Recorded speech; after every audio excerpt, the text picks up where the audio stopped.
সাল্লাল্লাহু আলাইহি ওয়াসাল্লাম মান কামা লাইলাতুল কদরি ঈমানান ওয়া ইহতিসাবান গুফিরা লাহু মা তাকাদ্দামা মিন যামবি।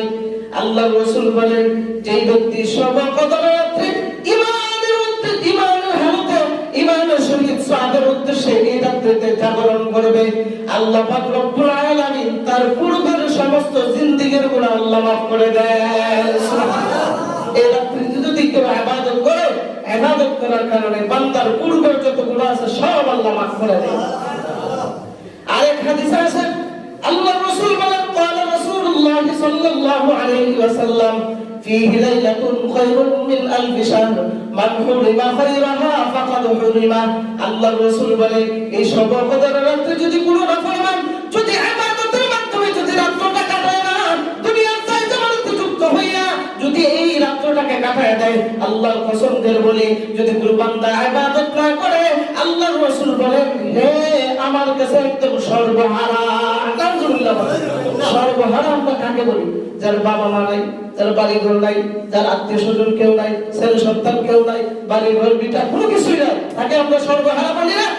আরে ভাই, দুনিয়া তো সর্বহারা হইল, আপনাকে সাহায্য করার মতো মানুষ আছে? আর কিয়ামতের ময়দানে হাসরের ময়দানে যদি আপনি সর্বহারা হয়ে যান, কিয়ামত পর্যন্ত আপনার কোনো বাবা আপনাকে হেফাজত করবে না। এই জন্য সর্বহারা হলো ওইটা মারাত্মক। দুনিয়াতে আপনি সর্বহারা হয়ে থাকেন, একজন আপনাকে সাহায্য না করলো 10 জন আপনাকে সাহায্য করতে আসবে, দৌড়ে আসবে, আপনাকে সাহায্য করা যাবে, কিন্তু কিয়ামতের ময়দানে আপনার আপন ভাই, আপন বোন, আপন মা, আপন বাবা আপনাকে সাহায্য করবে না। এই হলো কিয়ামতের ময়দান। এই জন্য আল্লাহ রাসূল বলেন, যারা এই রাত্রটাকে দুনিয়ার জায়জামানায় কাটায় দেয়, দুনিয়ার মাধ্যমে কাটায় দেয়, দুনিয়াতে এই জায়জামানায় যুক্ত হয়ে কাটায় দেয়, আল্লাহ রাসূল বলেন, এ হলো সর্বহারা। আর এই সর্বহারার জন্য যাচ্ছেন আল্লাহ তাআলা জাহান্নাম। সর্বহারা ওই দিন হয়তো তার পাইতেছে না, কিন্তু ওই দিন তার পাইবে যেই দিন তার আমলনামা তার হাতের মধ্যে দেওয়া হবে। সুবহানাল্লাহ। সে হলো সবচেয়ে সর্বহারা। এই জন্য আফসোসের বিষয় যে রাত্রিটা আমরা ইবাদতের মাধ্যমে কাটাইতাম, কিন্তু দেখা যায় এই রাত্রির মধ্যে মানুষ ঈদের মার্কেট করার জন্য স্ত্রী সন্তানদেরকে নিয়ে বাজারে চলে যায়। ঠিক না ভাই? আফসোসের বিষয় ভাই, শবে কদরের রাত্রিটা আমরা যেভাবে গুরুত্ব দেই, এই গুরুত্বটা যদি আমরা এই শবে কদরে দিতাম, আল্লাহর কসম করে বলি, মসজিদ থেকে আপনি বেরোবা মাসুম হয়ে বের হইতেন। এই জন্য শবে কদরে আমরা যে এরকম ভাবে রাত্রি জাগরণ করি, ইবাদত করি, শবে কদরে তার চেয়ে বেশি করবেন, তার চেয়ে বেশি করবেন। আর রমজান মাসে তো জাগ্রত থাকা একদম সহজ। তারাবি পড়তে পড়তে তো একটা সময় বেজে যায়, এরপর খাওয়া দাওয়া রেস্ট নিতে নিতে 12টা 1টা বেজে যায়, এরপর 2টার সময় তো আবার মসজিদের মুয়াজ্জিন ডাক দিয়ে দেয়, এমনিতে উঠে যায়। তারপরে তারাবি হইলে খাওয়া দাওয়া করে এসে মসজিদের মধ্যে ইবাদত শুরু করে দেন। আপনার শবে কদর পাওয়া হয়ে গেল, শবে কদর ফজিলত হয়ে গেল, জাগ্রত হয়ে গেল, চতুর্দিকে বরকত আল্লাহ তাআলা আপনাকে ভরে দিবেন। সুবহানাল্লাহ। এই জন্য এই রাতটাকে মিস করা যাবে না। আপনি ঈদের মার্কেট যদি করতে হয় তো এখন থেকে করা শুরু করে দেন। ঈদের মার্কেট আগে করে যেতে, আর যদি 27 রাত্রে গিয়া যদি শবে কদরের রাত্রে গিয়া যদি মার্কেট করেন, তো ওই দিন আবার দাম বেশি হইব, তখন আরো বেশি খাইবেন। এদিকে সর্বহারা হয়ে যান, আর ওইদিকে তখন আরো বেশি খাইবেন। এই জন্য মার্কেট যদি করতে হয় আগে করেন, শবে কদরের রাত্রেটা গুরুত্ব দেন, কষ্ট হলে একটা রাত গুরুত্ব দেন, একটা রাত ইবাদতের মাধ্যমে কাটাইবেন, কাটাইয়া সকালবেলা যখন ঘুমায় যাইবেন, ঘুমটা আল্লাহ ইবাদতের কাতারে লিখে দিবেন। সুবহানাল্লাহ।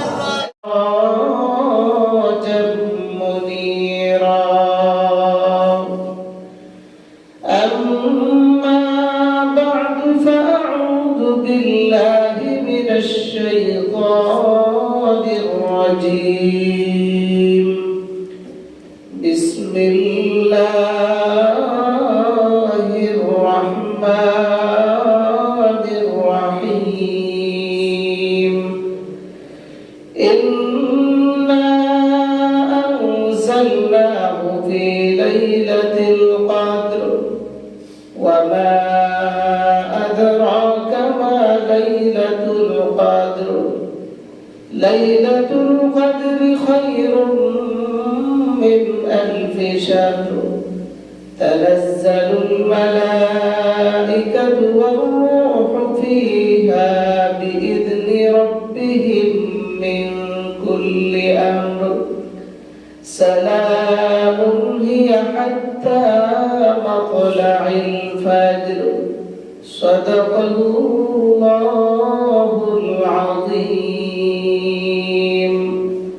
وقال سيدنا رسول الله صلى الله عليه وسلم من قام ليلة القدر إيمانا واحتسابا غفر له ما تقدم من ذنبه أو كما قال عليه الصلاة والسلام.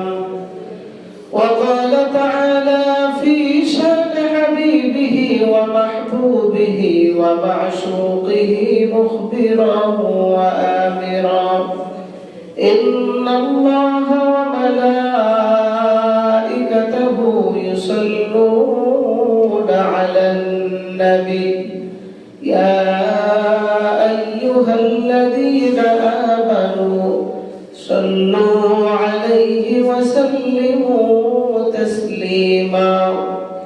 اللهم صل على محمد وعلى آل محمد كما صليت على إبراهيم وعلى آل إبراهيم إنك حميد مجيد.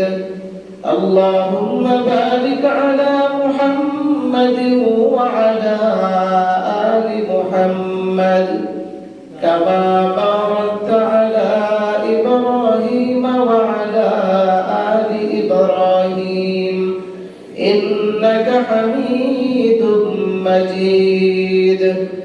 سبحانك لا علم لنا إلا ما علمتنا إنك أنت العليم الحكيم. رب اشرح لي صدري ويسر لي أمري واحلل عقدة من لساني يفقه قولي.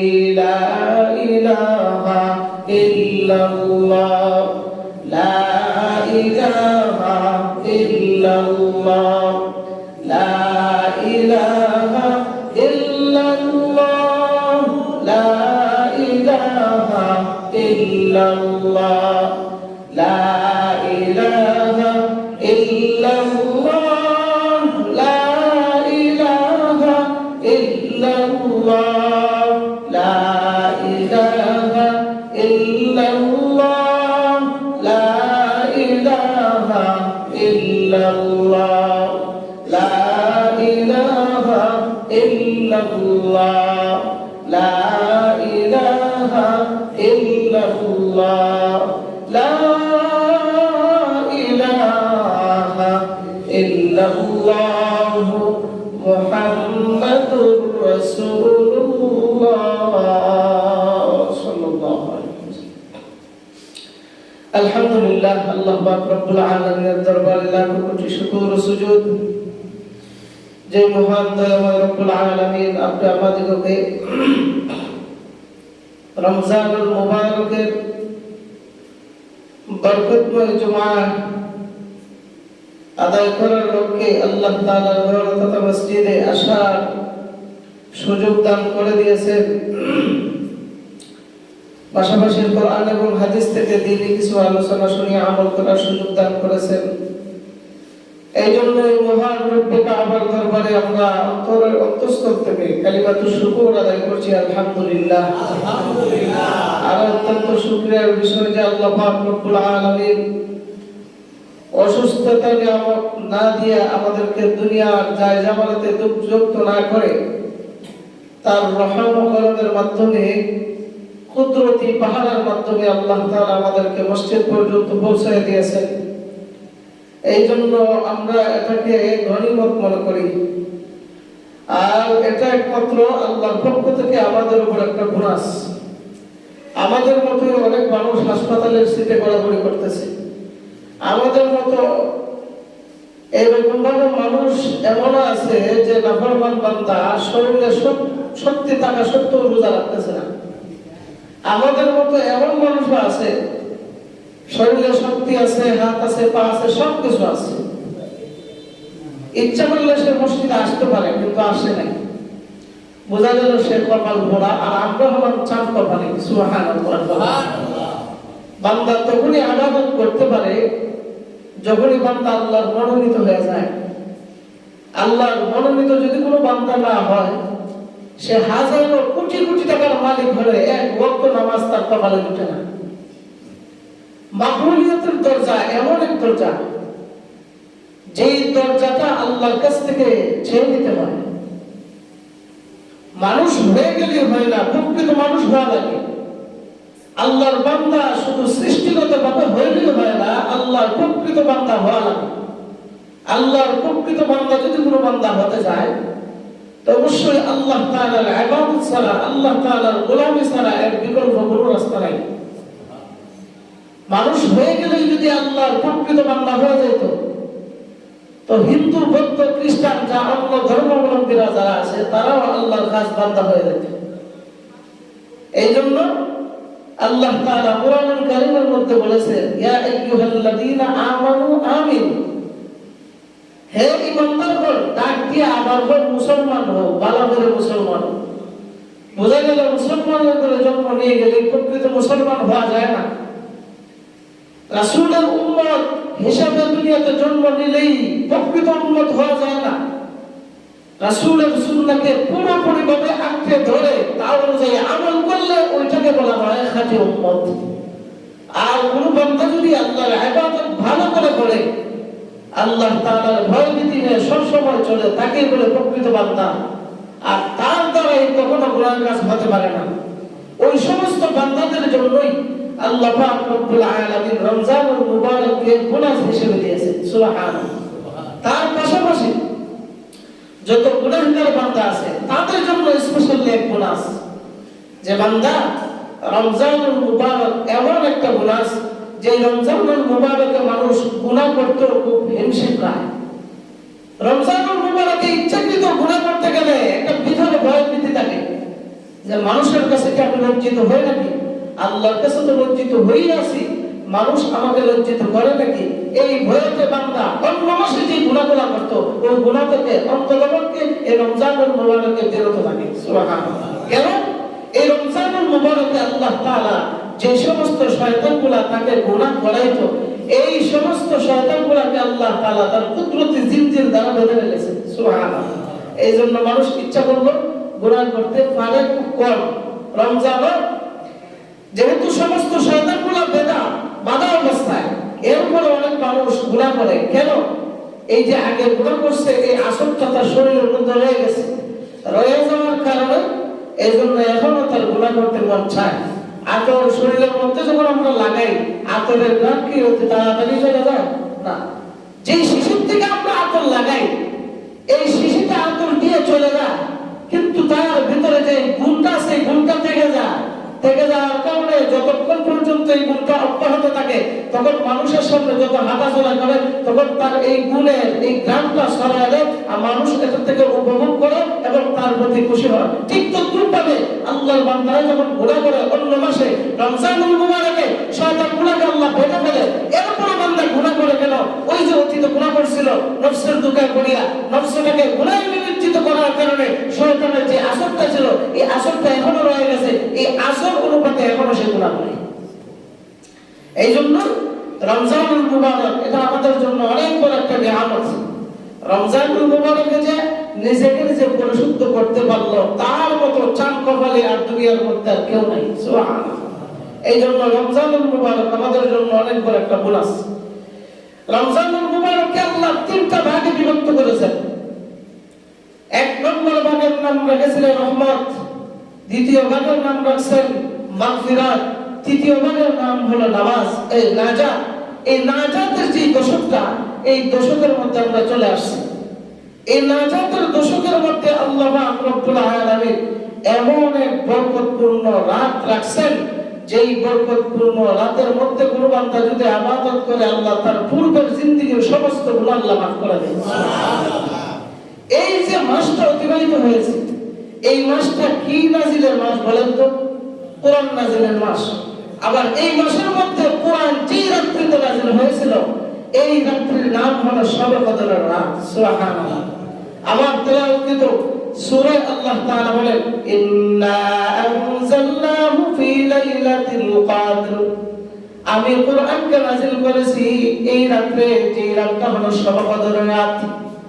ওয়া মা আদরাকা মা লাইলাতুল কদর, আল্লাহ রাসূলকে আল্লাহ তাআলা বলেন আপনি কি জানেন লাইলাতুল কদর কি?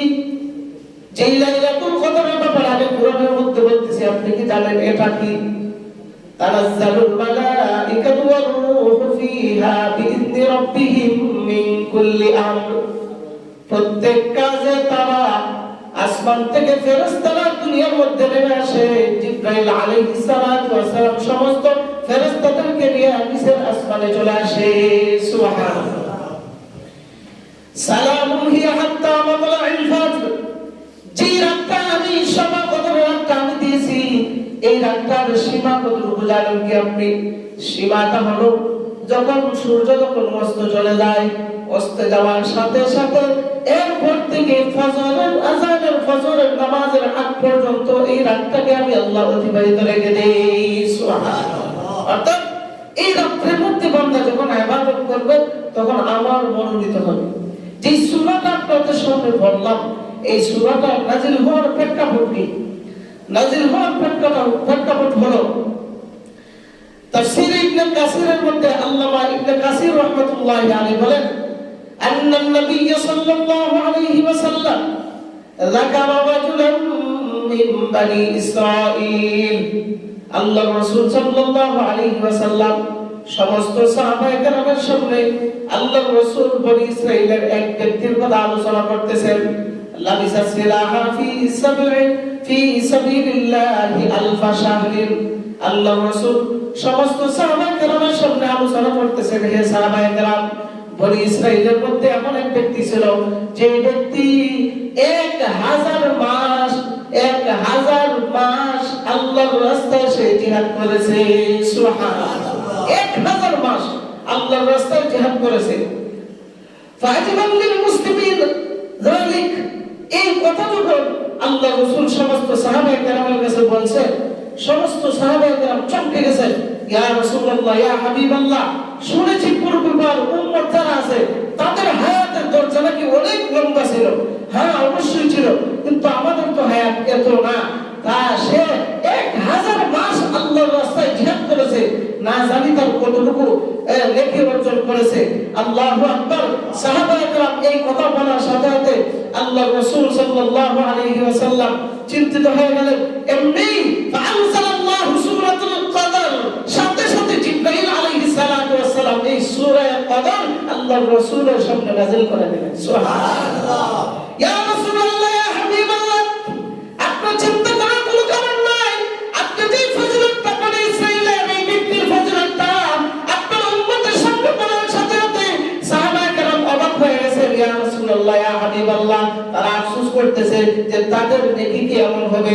ইয়া রাসূলুল্লাহ, আপনি তাদেরকে জানায় দেন তাদেরকে আল্লাহ পাক রব্বুল আলামিন এমন একটা রাত আল্লাহ তাআলা উপহার দিয়েছেন। সুবহানাল্লাহ।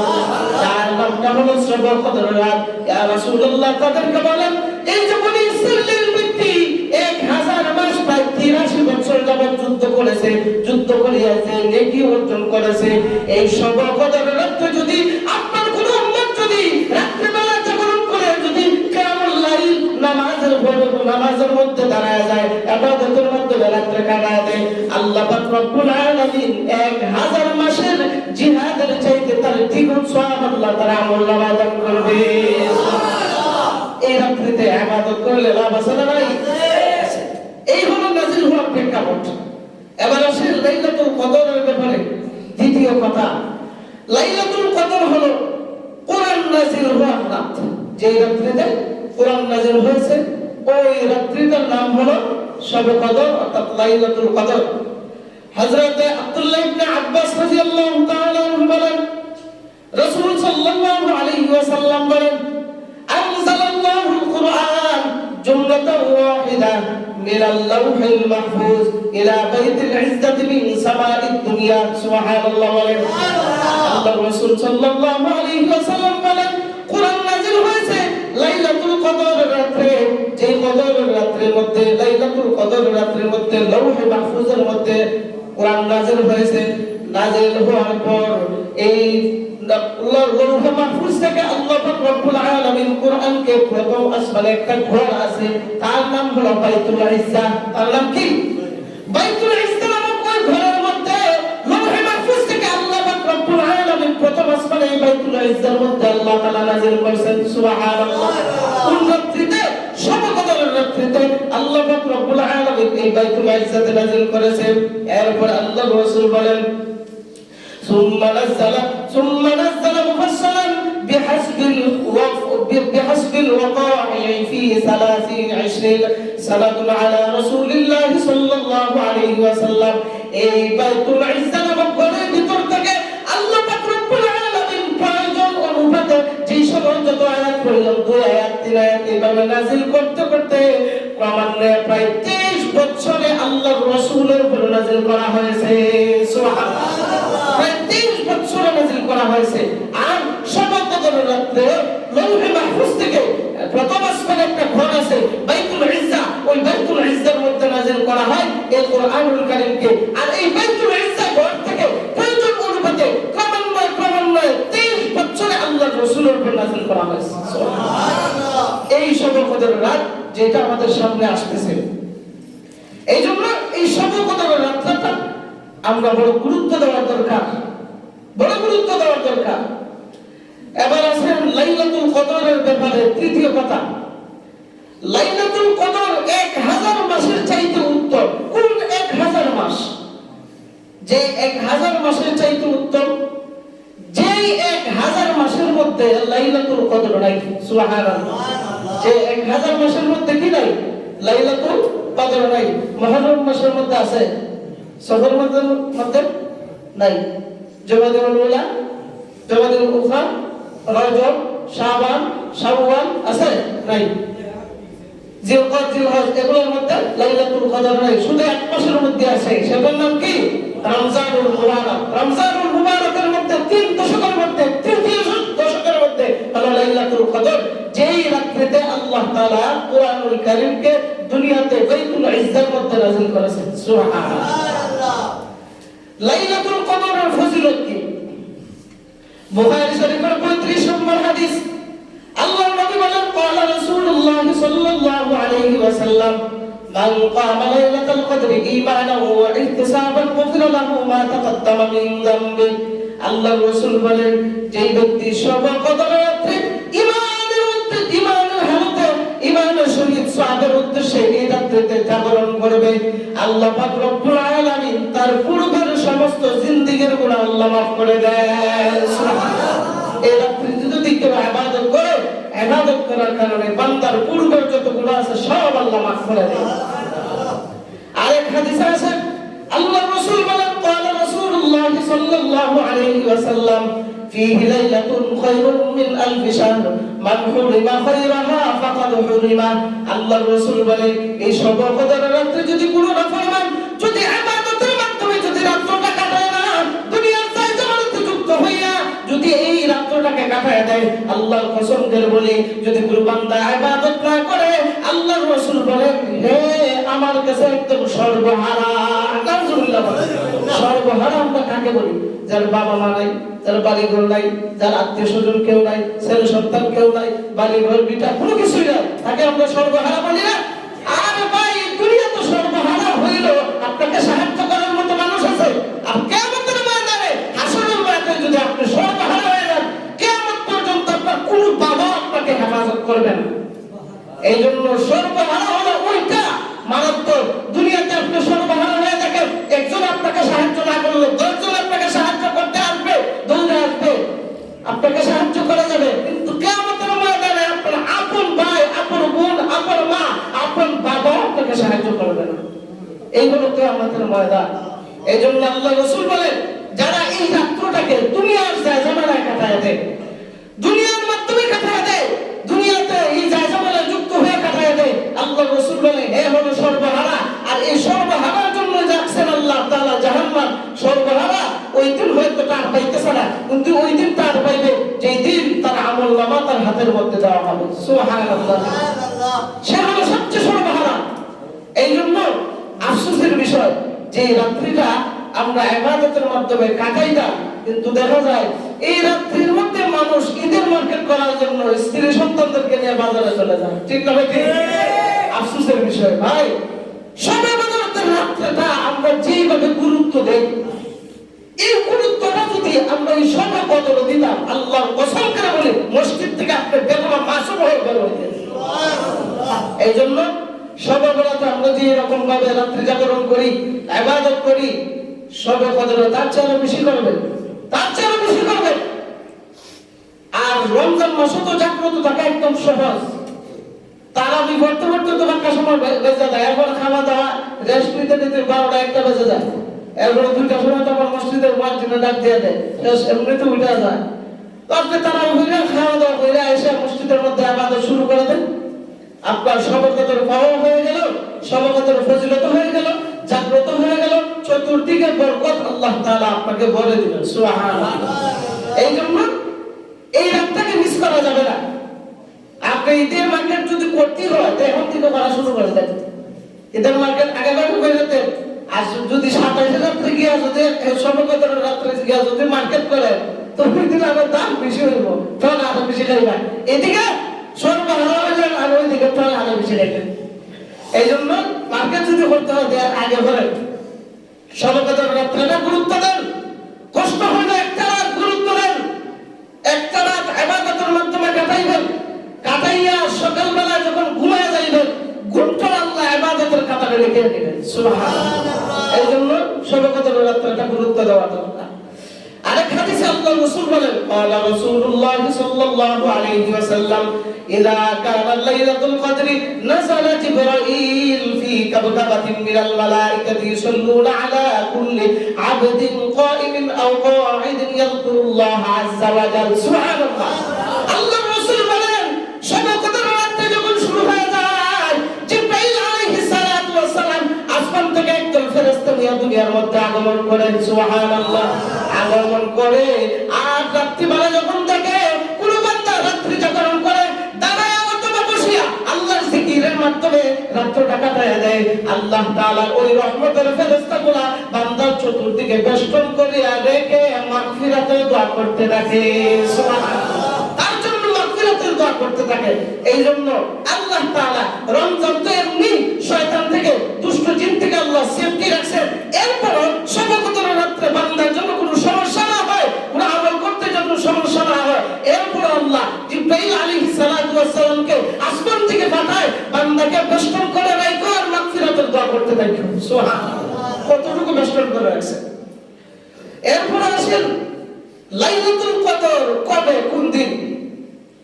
বুখারী শরীফের এক হাদিসে আল্লাহর রাসূল বলেন, আন্না রাসূলুল্লাহ সাল্লাল্লাহু আলাইহি ওয়াসাল্লাম قال تحروا ليلة القدر في الوتر من عشر الأواخر من رمضان। আল্লাহর রাসূল বলেন, রাতে যখন চলে আসে, যখন নাজাতের দশর যখন চলে আসে, লাইলাতুল কদরের সময় যখন চলে আসে, যত বেজুর রাতগুলো আছে এই বেজুর রাতগুলোতে তোমরা শবে কদর তালাশ করো। সুবহানাল্লাহ। এই বেজুর যে রাত 21, 23, 25, এরপরে কি 27, 29, এই যে রাতগুলো আছে এই রাতগুলোতে ইবাদত বেশি বেশি করবেন। এই রাতগুলোর মধ্যে যদি শবে কদর হয়ে যায় তো আপনারও আল্লাহর দরবারে গুনাহ মাফ হয়ে যায়। সুবহানাল্লাহ। এই জন্য এগুলোর থেকে এই শবে কদরের এই বেজুর রাতগুলো ইবাদত বেশি করবেন। আরেক হাদিসে আছে যে 27তম যে রজনীটা, এই রজনীটা গুরুত্ব বেশি দাও। কেন? এর ব্যাপারে দুটি বর্ণনা পাওয়া যায়। এক নম্বর বর্ণনা হলো মুসলিম শরীফের হাদিসের মধ্যে আল্লাহর রাসূলের প্রিয় সাহাবী হযরত উবাই ইবনে কাব রাদিয়াল্লাহু তাআলা আনহু বলেন যে আল্লাহু ইন্নী লা আ'লামুহা, আল্লাহর কসম করে বলি শবে কদরের ব্যাপারে 27তম যে রজনী আছে এই রজনীর ব্যাপারে আমি অভিজ্ঞতর জানা আছে, আমি অবগত আছি। কেন? আল্লাহর রাসূল সাল্লাল্লাহু আলাইহি ওয়াসাল্লাম আমাদেরকে এই 27তম রজনীতে ইবাদতের গুরুত্ব বেশি দেওয়ার জন্য আল্লাহর রাসূল বলেছেন। সুবহানাল্লাহ। তাহলে বোঝা গেল 27তম যে রজনীটা, এই রজনীটা কি শবে কদরের রজনী। দুই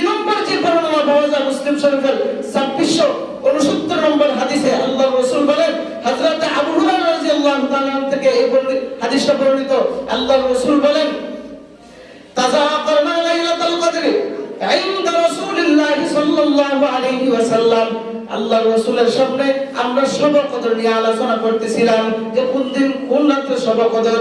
আল্লাহর রাসূল বলে তোমরা ওই রাতটা স্মরণ করো যেই রাত্রিতে মিসলু শাবদিন জাফনাতিন, যেই রাত্রিতে তারা নিয়ে চন্দ্রটা উদিত হয়, ওই রাত্রিটাকে তোমরা বেশি বেশি করে স্মরণ করো। অর্থাৎ 27তম রজনী যেই দিন চন্দ্রটা উদিত হয় ওইটাই হলো শবে কদরের রাত। ওই রাত্রিতেই তোমরা বেশি বেশি ইবাদত করো। সুবহানাল্লাহ, ওই রাত্রিতেই বেশি বেশি ইবাদত করো। এবার আসেন লাইলাতুল কদরের আলামত কি? দুইটা আলামত পাওয়া যায় শবে কদরের রাতে, দুইটা আলামত পাওয়া যায়। এক নম্বর আলামত হলো যেই রাত্রিতে শবে কদরের রাত হয় ওই রাত্রিতে ঠান্ডা হবে না, গরম হবে না, এয়ার কন্ডিশন আল্লাহ বানায় দিবেন। সুবহানাল্লাহ, এই আলামত। দুই নম্বর আলামত হলো সকালবেলা সূর্য উদিত হয় না, হয়নি? কোন দিকে? পূর্ব দিকে উদিত হয়। কি মনে করেন ঠান্ডা হইয়া না তেজ দিয়া? সূর্যের তাপ যখন মুখের মধ্যে লাগে আরাম লাগে না গরম লাগে? ওই দিন যে সূর্য উদিত হবে ওই দিন সূর্য অন্যান্য দিনের মতো সূর্য এত তাপ নিয়ে উদিত হবে না, ওই দিন ঠান্ডা ভাবে আল্লাহ তাআলা সূর্যকে উদিত করাবেন। সুবহানাল্লাহ, এই দুইটা আলামত লক্ষ্য করবেন। যেই দিন এই দুইটা আলামত পাওয়া যাবে ওই দিন কি শবে কদরের রাত। এই জন্য লাইলাতুল কদরের গুরুত্ব বেশি, ফজিলত বেশি, এটাকে গনিমত মনে করা। লাইলাতুল কদরের মধ্যে অর্থাৎ শবে কদরের রাতে কি দোয়া করবেন আল্লাহর কাছে? আম্মা জান আয়েশা সিদ্দিকা রাদিয়াল্লাহু তাআলা আনহা আল্লাহর রাসূলকে বললেন, ইয়া রাসূলুল্লাহ, ইয়া হাবিবাল্লাহ, আমি যদি শবে কদরের রাতে পাই তাহলে ওই দিন আল্লাহর কাছে কি দোয়া করব? আল্লাহর রাসূল বলেন, হে আয়েশা, ওই দিন আল্লাহর কাছে দোয়া করবে, আল্লাহুম্মা ইন্নাকা আফুউন তুহিব্বুল আফওয়া ফা'ফু আন্নি ইয়া কারীম। সুবহানাল্লাহ, আল্লাহর কাছে এই দোয়াটা বেশি বেশি করবে। হে আল্লাহ, তুমি ক্ষমাশীল, ক্ষমা ভালোবাসো, কাজেই তুমি আমাকে ক্ষমা করে দাও। এই দোয়াটা যত বেশি পড়বে তত বেশি আল্লাহ তোমাকে মাফ করবে। সুবহানাল্লাহ, এই দোয়াটা বেশি বেশি করে পড়বে। এবার আসেন লাইলাতুল কদর পাওয়ার সহজ উপায় কি? লাইলাতুল কদর পাওয়ার সহজ উপায় হলো ইতিকাফ করা। কি করা? ইতিকাফ করা। ইতিকাফ কয়দিন করে? 10 দিন না? 10 দিনের ভিতরে তো লাইলাতুল কদর হয়, শবে কদর হয়। তো একটা মানুষ যদি এই 10 দিন যাবত যদি লাইলাতুল কদর পড়ে আর সে যদি নাও বুঝতে পারে এই 10 দিনের ভিতরে যে দিন সে লাইলাতুল কদর হয়ে যাবে, ওই দিনটাই তার ইবাদতের মাধ্যমে অর্থাৎ ইতিকাফের মাধ্যমে কাটায় দিবে। সুবহানাল্লাহ, আর ওই বান্দা ইতিকাফ করার কারণে আল্লাহ পাক রব্বুল আলামিন তাকে এমন করে গুণান্বিত করবেন, এমন করে গুণান্বিত করবেন যে আল্লাহ পাক রব্বুল আলামিন তাকে 5টা পুরস্কারে পুরস্কৃত করবেন। কয়টা পুরস্কারে? এই জন্য ইতিকাফ করা ভালো না খারাপ? ভালো। আল্লাহর রাসূলের এক আল্লাহর ওলি বলেন যে মানুষ ইতিকাফ কেন ছেড়ে দেয় বিনা উযরে? আমি বুঝি না। আজীব মানুষ, ইতিকাফ কোনো বিনা উযরে ছাড়ন নাই। শরীরে শক্তি আছে, ইতিকাফ করেন। বৃদ্ধ অবস্থায় ইতিকাফ তো করবেন, তো জোয়ান কালে আপনি ইতিকাফের মধ্যে যতটুকু ইবাদত করতে পারতেন বৃদ্ধ কালে করতে পারবেন না। দেখবেন ঘন ঘন উযু ছুটে যায়, ইবাদত 2 রাকাত নামাজ পড়লে আবার গিয়ে উযু করে আওয়া লাগে। এই জন্য যৌবন কালের ইবাদত আল্লাহর কাছে মাকবুলিয়ত, আল্লাহর কাছে কবুলিয়ত, এই ইবাদতের পাওয়ার আছে। এই জন্য এই রাত্রিতে ইবাদত করা আর ইতিকাফ করা। আল্লাহর রাসূল ইতিকাফ করেছেন মদিনায়, যত বছর ছিলেন তত বছরই ইতিকাফ করেছেন। যখনই রমজানের শেষ দশক চলে আসতো, আসার সাথে সাথে আল্লাহর রাসূল মজবুতভাবে ইতিকাফ করার জন্য প্রস্তুতি নিতেন এবং রাত্রি জাগরণ করতেন। শুধু একা না, আহল পরিবার যারা আছে সবাইকে রাত্রে জাগায়া দিতেন, জাগায়া দিয়া বলতেন যাও তোমরা ইবাদত করো। সুবহানাল্লাহি ওয়া বিহামদিহি। আর আরেক রিওয়ায়াতে পাওয়া যায় আল্লাহর রাসূল আজীবন ইতিকাফ করছেন। সুবহানাল্লাহ, এই জন্য ইতিকাফ করা ভালো, ইতিকাফ করা দরকার। ইতিকাফ যে ব্যক্তি করবে আল্লাহ তাআলা তাকে 5টা পুরস্কারে পুরস্কৃত করবে। কয়টা পুরস্কার? 1 নাম্বার, যে ব্যক্তি ইতিকাফ করবে আল্লাহর সন্তুষ্টির জন্য। ইতিকাফ শব্দের অর্থ হলো নিজেকে আল্লাহর বেষ্টনীর ভিতরে আবদ্ধ রাখা, আল্লাহকে সন্তুষ্ট করার উদ্দেশ্যে নিজেকে স্তব্ধ রাখা, ইবাদতের মাধ্যমে কাটায় দেওয়া। আল্লাহর রাসূল বলেন কোন বান্দা যদি ইতিকাফ করে তাকে আল্লাহ 5টা পুরস্কারে পুরস্কৃত করে। 1 নম্বর পুরস্কার হলো তার কাছ থেকে জাহান্নামকে আল্লাহ 3 খন্দক পরিমাণ দূরত্ব সৃষ্টি করে দেয়। সুবহানাল্লাহ, 1 খন্দক দূরত্ব, 1 খন্দকের দূরত্ব হলো জমিন থেকে আসমান পর্যন্ত। সুবহানাল্লাহ, বলেন তো আজ পর্যন্ত আসেনি, প্রথম আসমানে যাইতে পারছে? পারছে? যাইতে পারবে না। জমিন থেকে প্রথম আসমান 500 বছরের রাস্তা। সুবহানাল্লাহ, 500 বছরের রাস্তা। আবার প্রথম আসমান থেকে দ্বিতীয় আসমান 500 বছরের রাস্তা। এইভাবে 500 বছরের রাস্তা হইতে হইতে একবার সিদরাতুল মুনতাহা। সুবহানাল্লাহ, দুনিয়ার কোন বিজ্ঞানী পারবে না প্রথম আসমানে যাইতে। আর 500 বছর কেউ আছে? কথা হয় না। 500 বছর কেউ আছে? আর যদি উপরে যায় সব জয়লা করে সারকার হয়ে যাবে। সুবহানাল্লাহ, আল্লাহর নূরের যে তাজাল্লি, এই তাজাল্লি আজ পর্যন্ত কেউ বরদাস্ত করার মতো ক্ষমতা হয় নাই। সুবহানাল্লাহ। আর মুসা আলাইহিস সালাতু ওয়াস সালাম জলিলুল কদর পয়গম্বর, তিনি পর্যন্ত আল্লাহর তাজাল্লি সহ্য করতে পারে নাই। সাথে সাথে দুমড়ে মুছে তুর পাহাড় পড়ে গেছে। আল্লাহু আকবার। আর এই তাজাল্লি দুনিয়ার বৈজ্ঞানিক দার্শনিক বরদাস্ত করতে পারবে? পারবে না। এইজন্য ইতিকাফ যারা করে, করার কারণে আল্লাহ পাক রব্বুল আলামিন এক নম্বর পুরস্কারে পুরস্কৃত করেন। তার কাছ থেকে জাহান্নামকে 3 খন্দক পরিমাণ দূরত্ব করে দেয়। অর্থাৎ 3 আসমানের দূরত্ব যতটুকু, আল্লাহ তাআলা তার কাছ থেকে জাহান্নামকে ততটুকু সরায় দেয়। সুবহানাল্লাহ। নাম্বার 2 নম্বর পুরস্কার হলো যে ব্যক্তি, হযরত আলী রাদিয়াল্লাহু তাআলা বলেন যে আল্লাহর রাসূল বলেছেন, যে ব্যক্তি আল্লাহকে সন্তুষ্ট করার উদ্দেশ্যে, আল্লাহকে খুশি করার উদ্দেশ্যে এই রাত্রিতে ইবাদত করবে, আল্লাহ পাক রব্বুল আলামিন তাকে এমন পুরস্কারে পুরস্কৃত করবেন, আল্লাহ তাআলা তার আমলনামায় 2টা কবুল হজের সওয়াব, 2টা কবুল উমরা হজের সওয়াব তার আমলনামায় দান করবেন। সুবহানাল্লাহ। কবুল হজের সওয়াব, একটা হজ বর্তমানে করতে গেলে মনে হয় 6-7 লাখ টাকা নাকি? আচ্ছা, 6-7 লাখ টাকা দিয়া হজ করে আইবে ঠিকই, কবুল হজে কেউ বলতে পারবে? বলতে পারবে? বলতে পারবে না। কিন্তু যদি কোনো বান্দা ইতিকাফ করে আল্লাহকে সন্তুষ্ট করার উদ্দেশ্যে, দুনিয়ার কোনো মানুষকে খুশি করার উদ্দেশ্যে না, যদি আল্লাহকে খুশি করার, রাজি খুশি করার উদ্দেশ্যে যদি ইতিকাফ করে, আল্লাহ তাআলা 2টা কবুল হজের সওয়াব, 2টা কবুল উমরা হজের সওয়াব তার আমলনামায় দান করেন। সুবহানাল্লাহ। 3 নম্বর পুরস্কার হলো, রাসূল বলে ইতিকাফ অবস্থায় একটা রাত পাবা, যেই রাতটাকে আল্লাহ পাক রব্বুল আলামিন এত ফজিলতময় করে দিয়েছেন, যে রাতের মধ্যে যদি কোনো বান্দা ইবাদত করে, আল্লাহ তাআলা 1000 মাস ইবাদত করলে যে সওয়াব হইতো তার আমলনামায় সেই সওয়াব দান করবে। সুবহানাল্লাহ। 4 নম্বর হলো, যখন কোনো বান্দা ইতিকাফ করে, ইতিকাফ করার কারণে আল্লাহ পাক রব্বুল আলামিন তার আমলনামার মধ্যে এমন নেকির পাহাড় জমায়ে দেয় যে বান্দা দুনিয়ার থাকা অবস্থায় যে আমলগুলো করত, যে আমলগুলো করিয়া আল্লাহ সন্তুষ্ট চাইতো, আল্লাহ তাআলা সেই আমল অনুপাতে আল্লাহ তাআলা তার নেকিও বলে দিবেন। সুবহানাল্লাহ। 5 নম্বর হলো, বান্দা যখন ইতিকাফ করবে, আল্লাহ সন্তুষ্ট অর্জন করার জন্য বান্দা ইতিকাফ করবে, নিজেকে আবদ্ধ করে রাখবে। বাহিরে থেকে যেই সবগুলো করতো, ইতিকাফ করার কারণে এই সবগুলো করতে পারতেছে না। বাহিরে থেকে বান্দা প্রত্যেকদিন গিয়া মায়ের চেহারার মধ্যে তাকাই একটা হাসি দিত, কবুল উমরা হজের সব পাইতো। সুবহানাল্লাহ। ইতিকাফ করার কারণে সেই গুণ অর্জন করতে পারতেছে না। আল্লাহ বলেন, তুমি বাহিরে গিয়া এই যে একটা নেকি অর্জন করতা, ইতিকাফ করার কারণে ওটা বোনাস হিসেবে আল্লাহ দিয়ে দিলাম। সুবহানাল্লাহ। এইজন্য ইতিকাফ করলে লাভ আছে না নাই? যাদের উযর আছে, উযর ছাড়া ইতিকাফ চলে আসবেন ইনশাআল্লাহ। আজকে আসরের নামাজের পর থেকে ইতিকাফ শুরু হয়ে যাবে। আপনারা যারা ইতিকাফে বসবেন, আসরের নামাজের পরপরই চলে আসবেন। আসরের নামাজ পড়লেন বাস মসজিদে বসে পড়বেন আল্লাহকে সন্তুষ্ট করার উদ্দেশ্যে। আল্লাহু আকবার। আল্লাহ তাআলা আমাদেরকে সবে কদরের ফজিলত অর্জন করার তৌফিক আল্লাহ দান করুন। সবাই বলি আমিন। এবং পাশাপাশি ইতিকাফের পুরোপুরি গুরুত্ব ইহতিমাম আদায় করার তৌফিক দান করুন। সবাই বলি আমিন। ওয়া আখিরু দাওয়ানা আলহামদুলিল্লাহি রাব্বিল আলামিন।